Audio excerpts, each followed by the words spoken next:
Hello guys, welcome to my YouTube channel. My name is Harjeet Kaur. हम कर रहे थे लूसेंट जीके और उसमें हमारा इंडियन पॉलिटी का पार्ट चल रहा है और हमारा आज का टॉपिक है पावर्स ऑफ प्रेसिडेंट। इसमें आज हम प्रेसिडेंट की 3 पावर्स पढ़ेंगे। कौन कौन सी? Administrative, military and diplomatic powers, right. तो आगे बढ़ने से पहले वीडियो को लाइक कर देना, शेयर कर देना और चैनल को सब्सक्राइब कर देना। Now let's start with administrative powers of president. President is the formal head of administration. ठीक है, प्रेसिडेंट जो होता है हमारा वो एडमिनिस्ट्रेशन का एक फॉर्मल हेड होता है। जितने भी एग्जीक्यूटिव के काम किए जाते हैं वो सारे के सारे प्रेसिडेंट के नेम पे ही किए जाते हैं। ठीक है, कहाँ पे मेंशन है? आर्टिकल 77 में, राइट।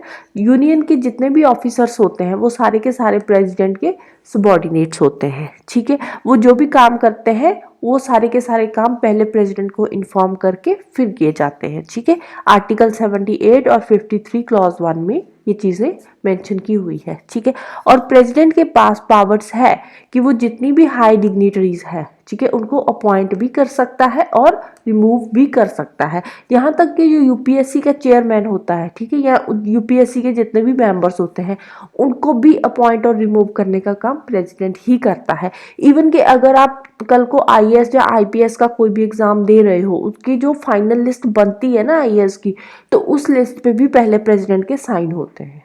ठीक है, जो आपका फाइनल रिजल्ट आता है ना आईएएस का, तो उस लिस्ट पे पहले प्रेसिडेंट के साइन होते हैं, फिर रिजल्ट डिक्लेयर होता है। ठीक है, और किस किस को पॉइंट कर सकता है? प्राइम मिनिस्टर ऑफ इंडिया, उसको भी हमारे प्रेसिडेंट पॉइंट करते हैं।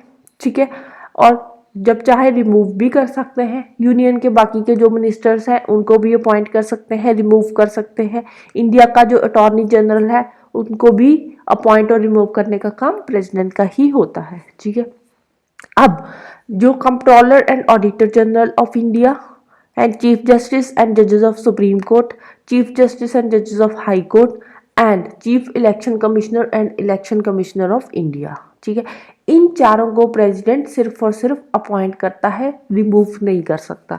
रीजन?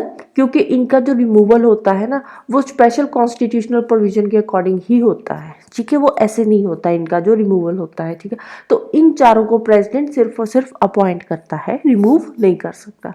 फिर आगे गवर्नर्स ऑफ द स्टेट। ठीक है, गवर्नर्स को अपॉइंट भी प्रेसिडेंट करता है और रिमूव भी प्रेसिडेंट ही करता है।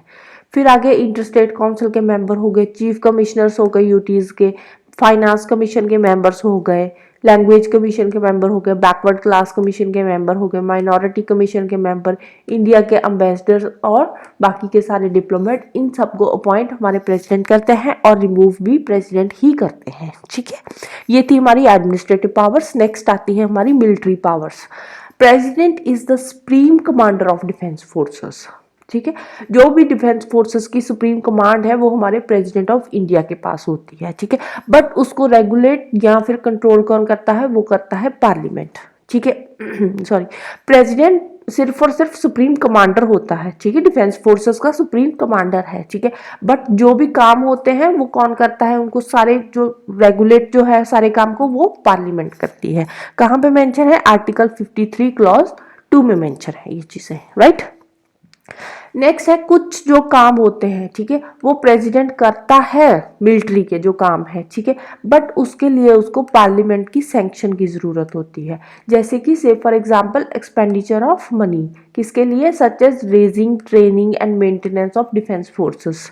ठीक है, डिफेंस फोर्सेस में कोई ट्रेनिंग करवानी है या उनकी मेंटेनेंस करनी है या ऐसे जो कोई भी काम करना है मिलिट्री में, ठीक है, तो उसके लिए जो खर्चा आता है उसके लिए पहले पार्लियामेंट की सैंक्शन की जरूरत होती है, फिर प्रेसिडेंट आगे सैंक्शन करता है डिफेंस फोर्सेस को। ठीक है, कहाँ पे मेंशन है? आर्टिकल 114 क्लॉज 3 में मेंशन है, राइट। तो ये थी मिलिट्री पावर्स। नेक्स्ट आती है डिप्लोमेटिक पावर्स ऑफ प्रेसिडेंट। ठीक है, अब जितनी भी इंटरनेशनल ट्रीटीज होती है या एग्रीमेंट्स होते हैं, ठीक है, उन सबको बाकी कंट्रीज के साथ हमारे इंडिया की जो ट्रीटीज या एग्रीमेंट्स होते हैं ना, ठीक है, उन सबको जो निगोशिएशन है उन सबकी वो कौन करता है? प्रेसिडेंट करता है, but on the advice of his ministers.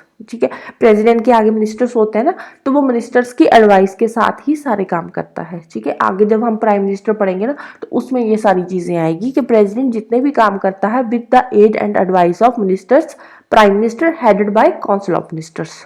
ठीक है। तो प्राइम मिनिस्टर की हेल्प से ही सारे काम जो प्रेसिडेंट करता है, ठीक है, subject to ratification by parliament. ठीक है, आप देखो मिनिस्टर्स की भी एडवाइस चाहिए और पार्लियामेंट की रेटिफिकेशन भी चाहिए। किसके लिए चाहिए? जो इंटरनेशनल ट्रीटीज या एग्रीमेंट्स होते हैं बाकी की कंट्रीज के साथ, ठीक है, उसके लिए प्रेसिडेंट पहले तो मिनिस्टर्स की एडवाइस लेता है, फिर पार्लियामेंट की रेटिफिकेशन चाहिए, राइट। फिर जो प्रेसिडेंट है वो इंडिया को इंटरनेशनल अफेयर्स में रिप्रेजेंट करता है हमारा, ठीक है। और इंडिया के जो रिप्रेजेंटेटिव्स बाकी की कंट्रीज में जाते हैं उनको भी प्रेसिडेंट हमारा अपॉइंट करता है, ठीक है। बाकी के कंट्री में हमारे इंडिया के जाते हैं ना, रिप्रेजेंट करते हैं हमारे इंडिया को बाकी कंट्रीज में, तो उनको कौन अपॉइंट करता है? उनको अपॉइंट करता है प्रेसिडेंट, ठीक है। जो बाकी की कंट्रीज के फॉरेन कंट्रीज के डिप्लोमेट्स इंडिया में आते हैं उनको रिसीव भी हमारा प्रेसिडेंट ही करता है, ठीक है। ये थी प्रेसिडेंट की डिप्लोमेटिक पावर्स। नेक्स्ट वाली जो पावर्स है वो हम कल करेंगे। आज के इस लेक्चर में अगर आपको कोई डाउट है then you can ask me in comment box. तब तक के लिए thank you, bye bye and have a nice day.